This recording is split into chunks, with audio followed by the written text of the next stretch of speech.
Ready? All right, if you would turn to 1 Samuel chapter 23. We saw last time in chapter 22 where Saul is pursuing David still, more so now than he has in the past. He is actually, his hatred for David is so much so that Saul had the priest killed, and all his family and everything they had, killed everything. And one son escaped, and now he's the priest. He was, if you remember, the order of things with the priesthood in Israel at this time was that if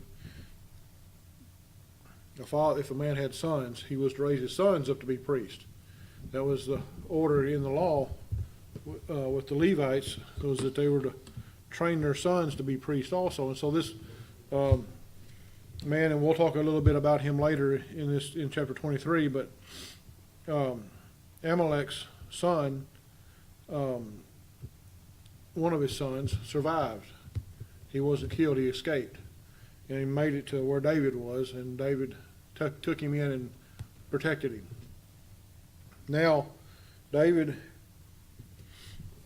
the Lord has instructed David to go back to Judah, to the land of Israel, and David, of course, has got about, I think it was about 400 men, is what it told last time, is what he had with him. They were all men that were, I don't know if they were actually criminals or not, but they weren't murderers and thieves, nothing like that, but they were men that were down on what we would call down on their luck. We don't believe in luck, but they were having hard times financially. In other words, they weren't able to pay loans, and they were destitute and that kind of thing. They banded together and decided to fight with David. So essentially he's got a band of outlaws basically with him. Now when we get through chapter 23, David goes up against the Philistines on his own with his men. Saul finds out and chases after him. Remember, Saul's biggest issue with David is he's jealous. David has stolen Saul's limelight.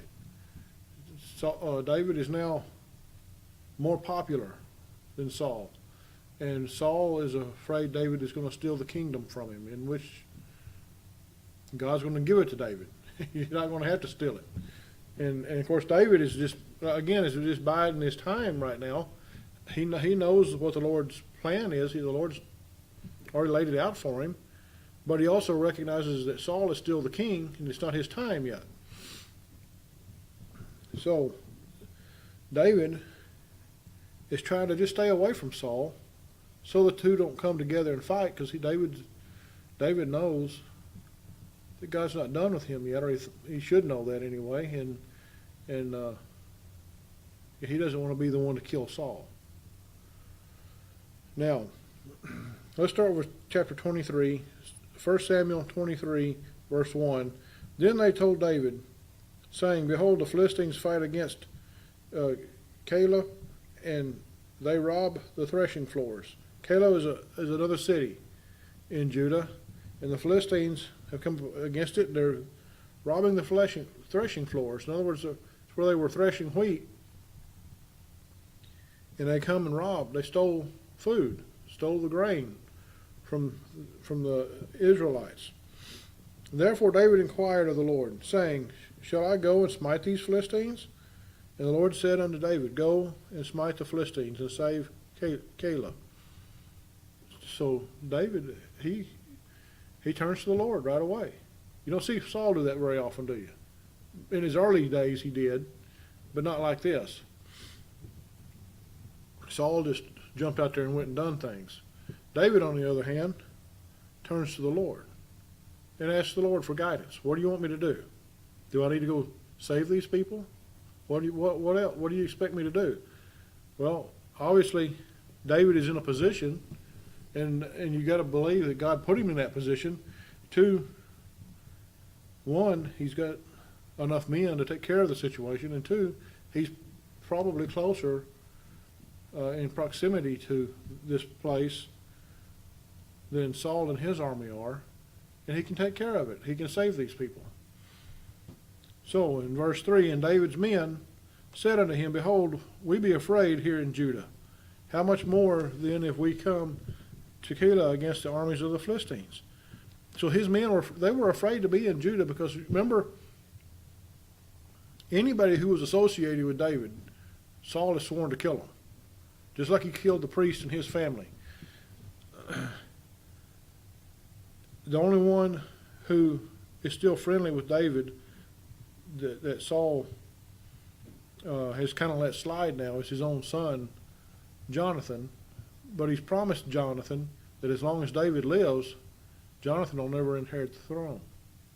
He hasn't promised to kill him, but he's told him you'll never inherit the throne as long as David is alive, because they were such good friends.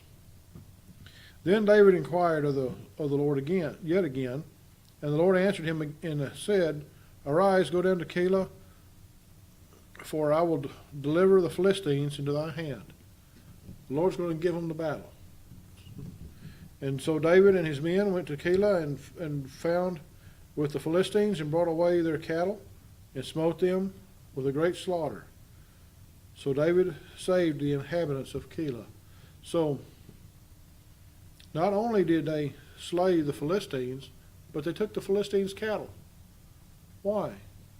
Well, I think it's probably because the Philistines had stolen grain from the folks in Keilah from their threshing floor. So David, as a payback, if you will, he stole their cattle. And he saved the inhabitants of that city. There was a great slaughter, it says. And it came to pass, when Abiathar the son of Amalek fled to David in Keilah, that he came down with an ephod in his hand. And remember, the ephod was just basically an apron that the priest wore. And it was to show authority as a priest. And so Abiathar the son of Amalek now is now the head priest, the high priest. He's the one who's in charge now as far as the priesthood is concerned. And it was told Saul that David was come to Keilah, and Saul said, God hath delivered him into mine hand, for he is shut in by entering into a town that hath gates and bars. So Keilah was a walled city. It was a fortified city. And Saul thinks that he's got David now. He can't escape. We're going to surround the city and besiege it. And notice he says, God hath delivered him into my hand. Well, why would Saul think that? Well, he's king, right, over God's people. He thinks God's on his side. But what about David? David has not done anything to Saul, or anything that Saul would know about anyway, that would cause God not to be on David's side. In this situation, Saul should be the one that's great. Should be the one who is afraid of his enemy, because remember, God is on David's side in this matter, not Saul's. And you notice Saul is not consulted with the Lord in any of this, has he? He didn't go and ask the Lord, well, let me kill David. He didn't do that. He didn't pray to God and say, give David over to me. No, we don't see that. We don't see any of that from Saul.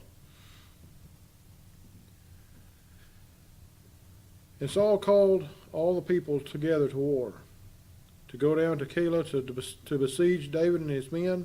And David knew that Saul secretly practiced mischief against him. And he said to Abiathar the priest, "Bring hither the ephod." Then said David, "O Lord God of Israel, thy servant hath certainly heard that Saul seeketh to come to Keilah to destroy the city for my name's sake."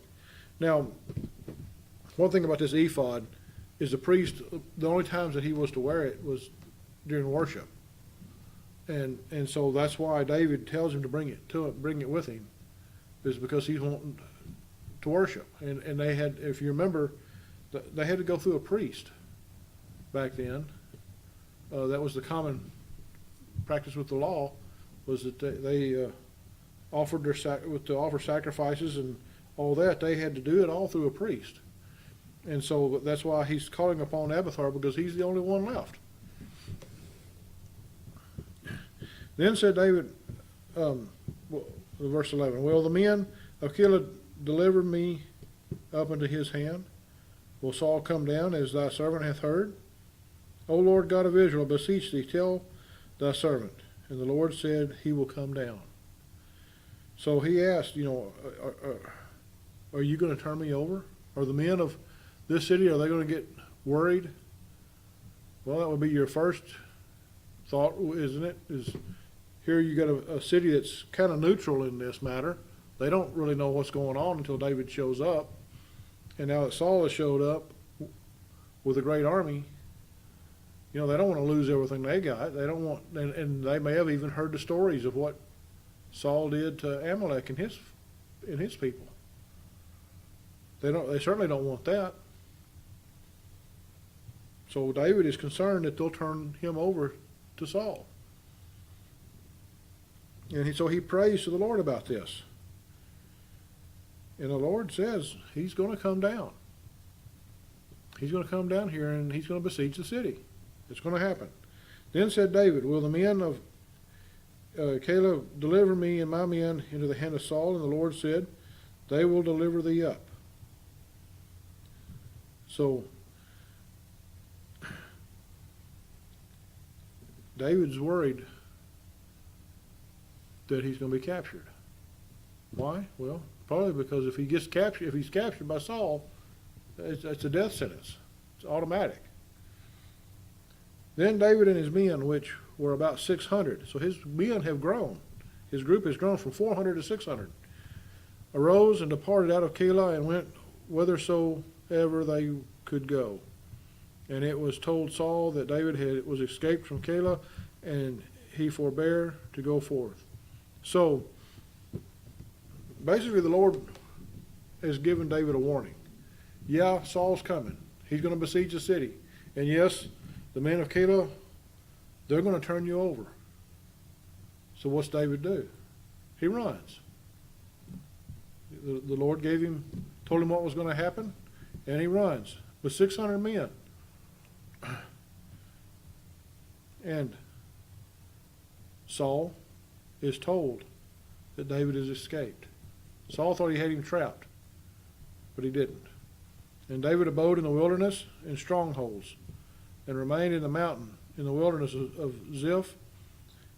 And Saul sought him every day, but God delivered him not into his hand. So if he had stayed in the city of Keilah, Saul would have got him. But the Lord protected him. The Lord told him what was going to happen if he stayed. And so he ran.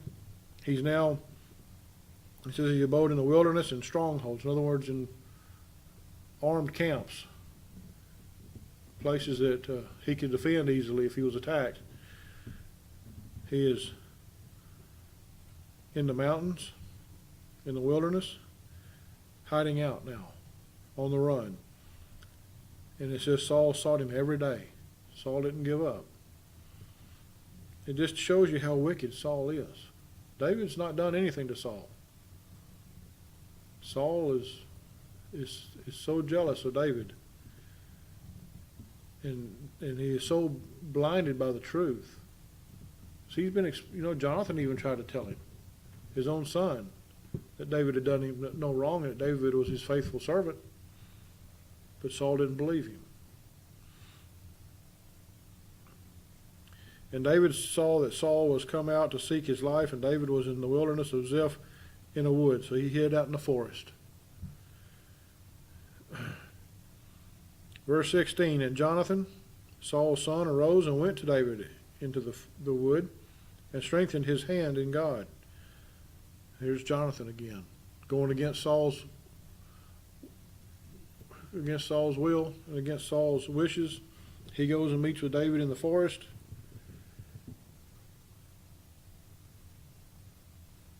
And he said unto him, Fear not, for the hand of Saul my father shall not find thee, and thou shalt be king over Israel, and I shall be next unto thee, and that also Saul my father knoweth.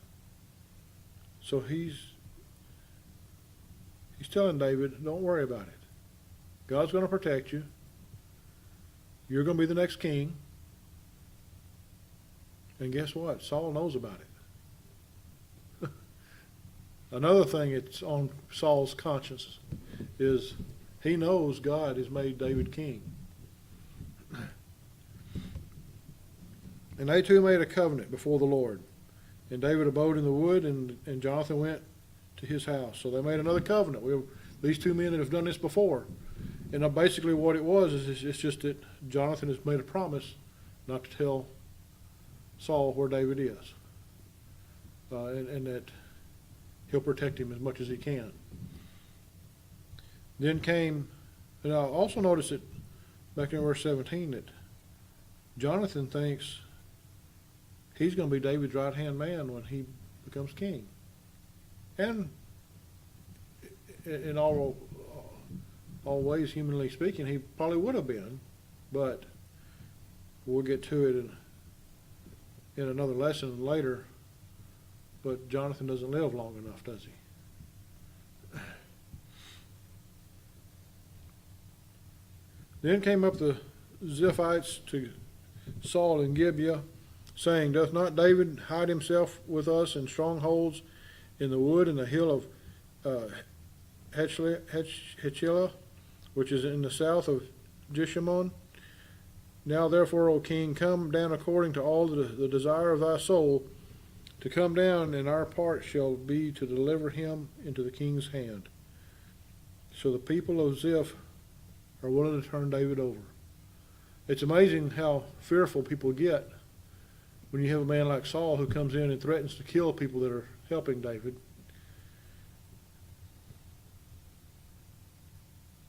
They are trying to prove that they're good servants of the king by turning David over, even though David has not done anything wrong. David's he's, I want to say falsely accused, but he's not really been accused of anything other than making the king mad. That's all. He's not done anything illegal.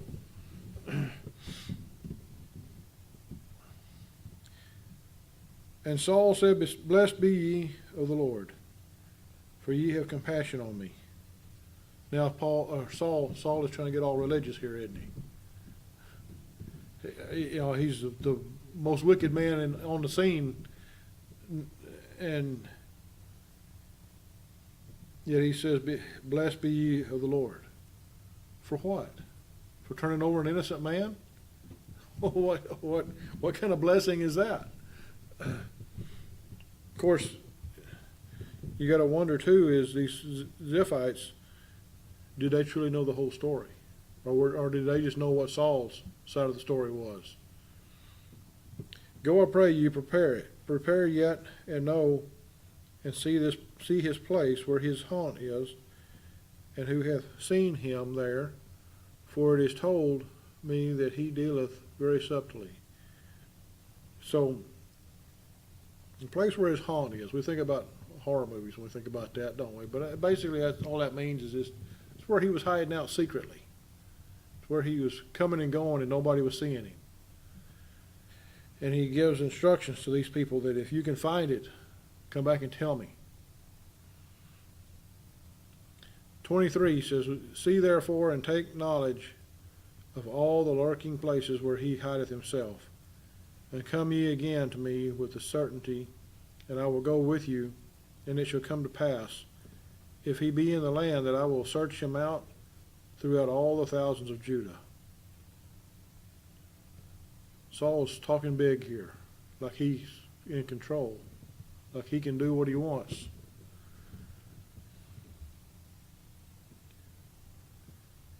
And they arose and went to Ziph before Saul, but David and his men were in the wilderness of Moab, in the plain on the south of Jeshimon. Saul also and his men went to seek him. And they told David, wherefore he came down into a rock and abode in the wilderness of Moab. And when Saul heard that, he pursued after David in the wilderness of Moab. So Saul's got his spies out there. There's people that are watching, and they know where David is. And when they see him, they run to Saul and tell him. And so Saul adjusts his movements with his army as much to wherever he needs to go.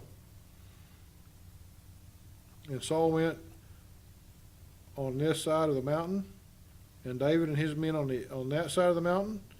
And David made haste to get away for fear of Saul, for Saul and his men compassed David and his men round about to take them. So now they're surrounded. But there came a messenger unto Saul, saying, haste thee, and come, for the Philistines have invaded the land. Saved by the bell, huh? David is surrounded by Saul and his army, all his men, his 600 men, and are surrounded by Saul, about to be attacked. And a messenger comes to Saul and tells him that the Philistines have invaded the land. You think the Lord had a hand in that? Well, certainly he did. Wherefore Saul returned from pursuing after David and went against the Philistines. Therefore they called that place, and I'm not even going to try to pronounce that name. If you want to, go ahead. But so Saul gives up pursuing David for now. He'll get back to it later. But he's going to go fight the Philistines, his favorite enemy, the enemy he loves to hate. And so next time we'll get into, well, wait a minute, we got one more verse. Verse 29. And David went up from thence and dwelt in strongholds at En Gedi. And so David moves to another place, and another stronghold, is just a fortified place. And if you remember in other studies, you know that Israel, because of their enemies, were constantly trying to invade, especially the Philistines. They had fortifications set up out in the wilderness, so that they were kind of like not much necessarily spies, but they were watchmen, is what they called them. There were men that were out there and they were watching, and if they saw the enemy coming, they were to run and back to wherever the army was and report it. And so they had small fortifications out there that these men would camp in. And so David, it appears as though that's probably where he was going. He would go to these places that would be easily defended with the army that he had. And so he moves around to those different places. Again, next time we'll get to chapter 24. And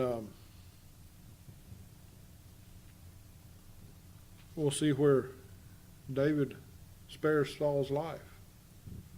And we'll get to that next time.